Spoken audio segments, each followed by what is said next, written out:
Continúa la entrega de viviendas a quienes se vieron afectados por el sismo. Esta mañana, al poniente de la ciudad, autoridades locales dieron cuenta de las acciones emprendidas para la reconstrucción. María José Valencia nos tiene los detalles. Adelante.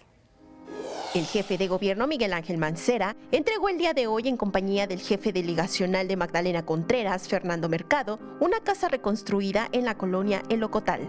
614 fueron los reportes al Fonden en dicha delegación, 66 entraron al programa federal, ya van 80 viviendas entregadas, reconstruidas y reparadas. No todos los inmuebles son objeto de Fonden.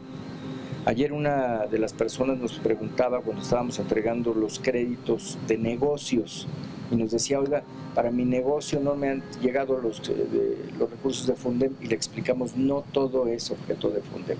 Este caso no es objeto de Fonden, este es un esfuerzo directo entre la delegación y el gobierno de la Ciudad de México. Estamos apoyando con demolición, estamos apoyando con retiro de cascajo. Él nos dirá si requiere una jornada como la que echamos a andar ayer en Iztapalapa. En la delegación, Magdalena Contreras lleva un avance de 40% con la reconstrucción de casas con un presupuesto de 75 millones de pesos. ¿Qué vamos a hacer con tantas salidas de reclusorios? Todos los días estamos teniendo casos, todos los días estamos teniendo problemáticas. Si no hacemos algo entre todos, pues va a ser muy difícil.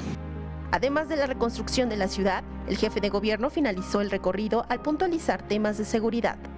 Llevamos intervenidas, ya entregadas 80 casas, 80 con reparación total que tengan una afectación parcial, y se encuentran en este momento realizándose otras 18. Con imágenes de Joel Arias, María José Valencia, 21 Noticias.